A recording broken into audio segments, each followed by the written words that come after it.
So CAF has finally sanctioned Morocco and of course Senegal. And I was looking at the fines and I was just laughing. I was really laughing. First of all, what's most important here is that it was confirmed that the champions of the AFCON 2025 remains Senegal. So all of those rumors of them stripping Senegal of the title, the Obulox, is not true. So Senegal, they are the champions. I'll make this as fast as I can, I'll just summarize it. In summary, I think Senegal, the fines they got, the supporters for improper conduct, $300,000, for players and staff on sporting behavior plus bringing the game to disrepute, $300,000, then $15,000 for misconduct from the 5 yellow cards received in the finals, and then this brings the federation fine to a total of $615,000. Yeah. Then for the suspensions for the Senegalese national team, we have Coach Papetiao. He's suspended for 5 official CAF matches and is fined $100,000 for bringing the game into disrepute. Then we have players Iliman Ndiaye and Ismail Assar suspended for 2 official CAF matches for unsporting behavior towards the referee. Now, this is for the Senegalese national team, which totals everything. Every money they will pay for the Senegalese national team is around $715,000. Yeah, and then let's quickly go to the Moroccan Football Federation. Their fines.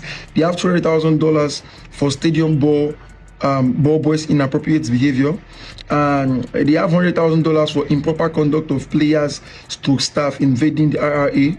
Then they have $15,000 for fans' use of lasers, right? Which brings it to a total of $315,000.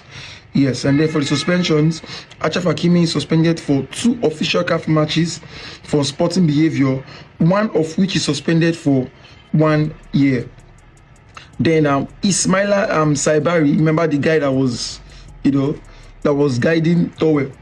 Yes, Ismaila Saibari is suspended for 3 official CAF matches for sporting behavior and fined $100,000. The total for the federation for the Moroccan national team is $315,000. And plus the money Saibari is meant to pay is $100,000, which means the total that will be coming out of American national team is $415,000. Why for the Senegalese national team is $715,000. So this is a total of $1,115,000 total in the fine that they got in the final. Very good. Now that brings me to my question, right? How much is CAF fining themselves for bringing incompetent referees to officiate games as big as the AFCON Finals, the AFCON semi-finals, the AFCON quarter-finals? These are my own questions.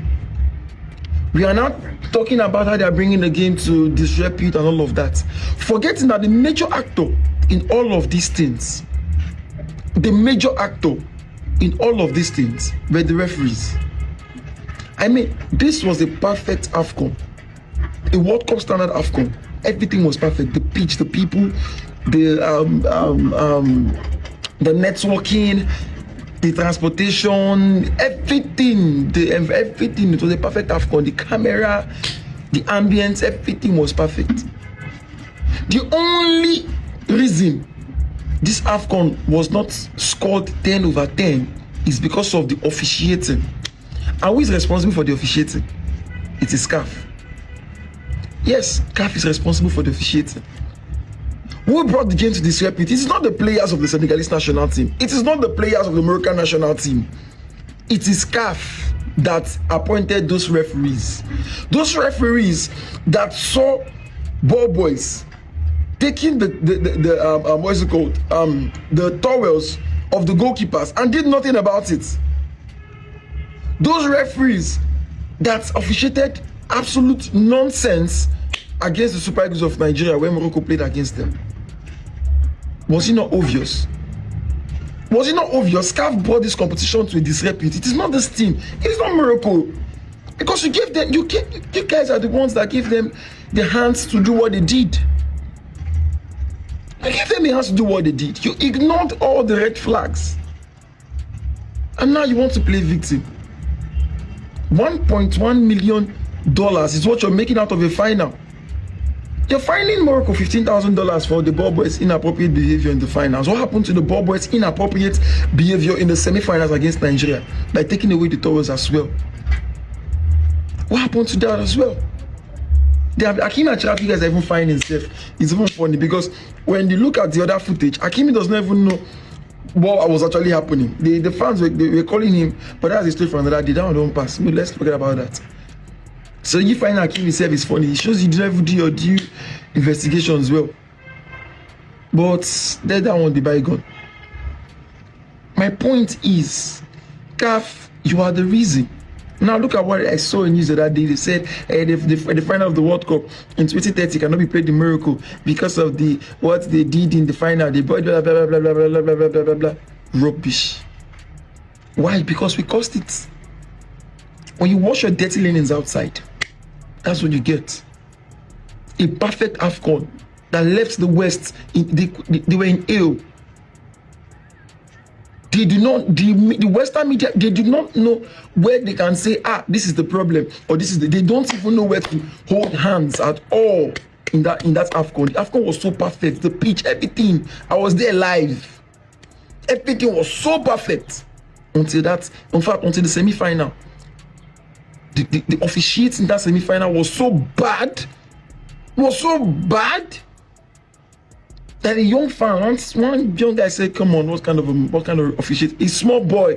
I just laughed that day. What kind of officiating is this? It was too bad, and CAF is responsible for bringing referees.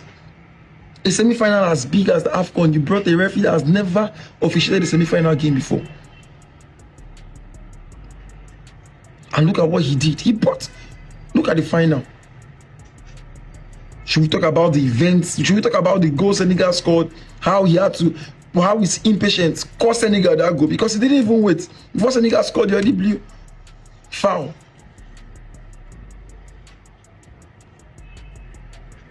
CAF, you brought everything upon yourself. Stop acting like you are trying, you're working. You're not working nothing. You're not working anything. It's just that I don't know the plan you guys had. If you had any plan, I'm not sabi. But what I just saw there is would I say a plan that did not work? Because they're looking like that. It's more like looking like a plan that didn't end up going well. An agreement that ended up not going well. Maybe that's the reason for all of these things you guys are doing. You brought this referee that brought. There was no disrepute anywhere until the finals. In fact, until the semi-finals of the competition, there was nothing like disrepute anywhere. The competition was going perfectly fine. It is your responsibility to get the right officials. If you don't, get the stadium of art, the state of art stadiums, get the best countries, get the most beautiful thing. If you get the best cameras, if you still have bad officiating, you will still open ourselves up as Africans for criticism from the Western media. Whether we like it or not, the next AFCON is in less than 18 months. If we don't fix up with the officiating, it's going to get worse. It will get worse, and you have the reason for these people. They are watching. They have this already. Toward the AFCON, there was nothing negative they could report. Immediately this final happened, that thing happened, immediately they started posting. Because we gave them the hands to. We gave them the hands to. It's so sad. But that's the truth. We gave them the hands to. Now they want to pounce on a beautiful AFCON because of one match. That one match did not define all of the games in the AFCON. No. Everything was well organized. Morocco outdid themselves. Morocco puts Africa out there on the map positively. The standards of the AFCON was raised so high by Morocco, you must give it to them. It's just I'm not happy what... In a separate video, I'm going to talk about when I started supporting the Moroccan national team, when I like them, and why Morocco needs to fix up before the World Cup and before future events. If not, what I saw in this AFCON for the Moroccan national team, it might affect them going forward. But that's the video I'll do for another time about the Moroccan national team, because this is a national team I love. In Africa, I support only two national teams: the Super Eagles of Nigeria and the Moroccan national team. Not because of the AFCON. I've already supported the Moroccan national team since 2018. Yes. Because of their former manager, Renard, because I like him so much. You guys have to fix up. You really have to fix up. CAF, you have to fix up. You brought it upon yourself.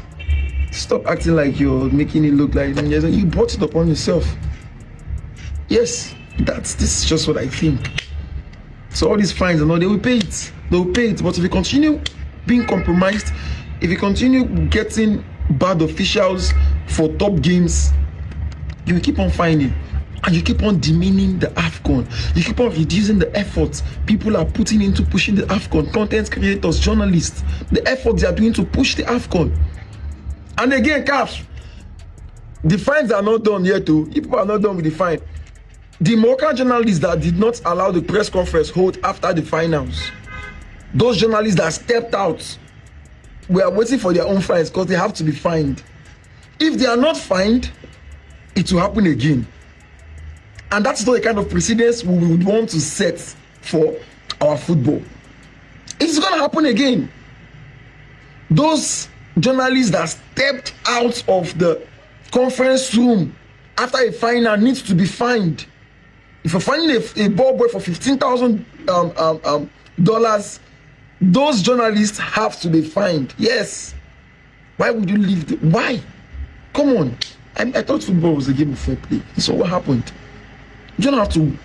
Wanting to win is an entitlement mentality. You don't have to be entitled about the AFCON or any match at all. Yes, everybody puts in everything to win, but if it doesn't win, you just move on. So those journalists, they have to be fined. You have to fine, whether you're finding the Moroccan, whatever it is you're finding, but for the misconduct of those journalists. If not, it will happen again. It will happen again. So where is the fine? You guys have to find them. That is my own. You have to find those ones that swell. You have to find them.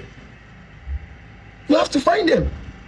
If we talk about fines, if you find the ball boys for the misconduct for $15,000 in the final, they did the same thing in the semi-final. You've not find them for that one as well. So you see, this is what brings the tournament to disrepute. Never has it been heard that a journalist walked out on the press conference after a final in world football. So that is even a bigger offense. We've seen players leave the pitch because of racism before and the game was abandoned. We've seen it before. But we've never seen in the press conference after the final, a journalist stands up and leaves the pitch. It never happened before. It doesn't happen. So those people should be getting a fine as well. Maybe through the federation gets the fine, but they have to be fined. So we don't set a precedence that's going to hurt African football. Because there are many people who spend a lot of money to make sure we put African football up there. And these are the kind of things that mask our image. And we can't just keep quiet and watch and say it's all good. No, it's not good. So CAF, please, the fine has not ended. You've already made $1.1 million. I don't know. You can get that a little bit up more. But you have to find them. I don't care how much of, if like, even if it is $1,000 you find, you have to find that particular behavior. It is a finable offense. That particular behavior is a finable offense. You have to, even if it is $1, you have to find those journalists that stepped out of that conference. You have to find them. What's good for the goose is also good for the gander. No matter whose ox is God, you have to. I'm not saying this so you like me, right? I'm only telling you guys my own truth. My truth might not be your truth, but this is my own truth and this is my own opinion.